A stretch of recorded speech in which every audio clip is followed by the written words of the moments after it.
Well, good morning, everybody in the United States of America. Good afternoon for the people in Europe, and good evening for the people in Asia. My name is Nick Palavita. I'm not your host for the World Edition.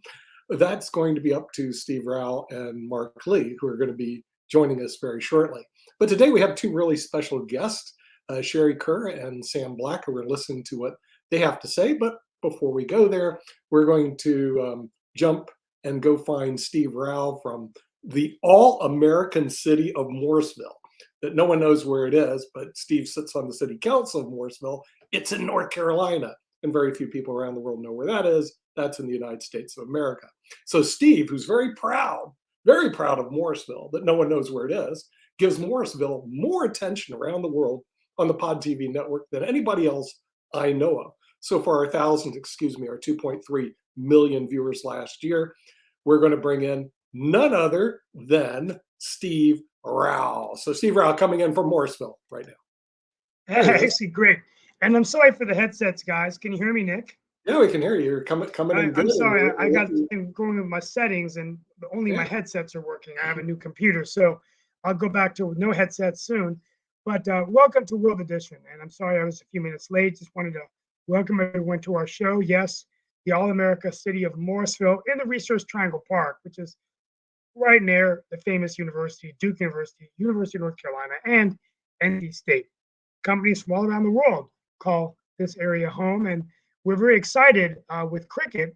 It was announced that the T20 World Cup more has been shortlisted as a venue for that. So more to that, we had some great cricket fans come through and watch the Major League Championships, which ended in Dallas. I haven't had time to check and see who won that. And we want to welcome you to World Edition, where we're going to talk about a lot of really interesting issues before we bring on our guests. Just a reminder that one area that has been a lot of concern is the country of Niger, as their leader was thrown out of government by the military. And the bloc of West African nations imposing sanctions. President Biden and the United Nations have called us out, and Secretary Blinken as well. Everyone concerned. It's once again an example of the autocratic nationalism that's taking place all over the country. Factory activity in China fell for a fourth straight month, so people are concerned about China's economy.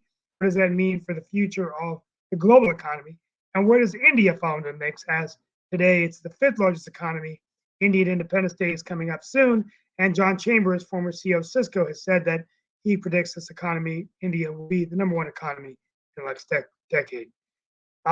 President Biden's son, Hunter Biden, the plea deal was rejected. They'll be going back into courts in a few weeks.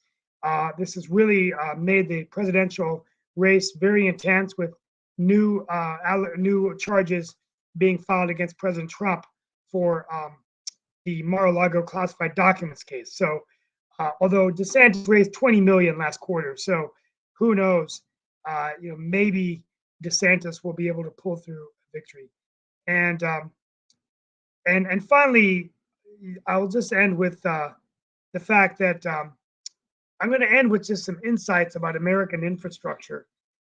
Yesterday, I was coming back from Washington on the Amtrak train, and my wife and I were in a train without air conditioning for over 2.5 hours because the engine had not arrived yet to be put with the train, and they were converting from diesel back to electric now, or electric to diesel.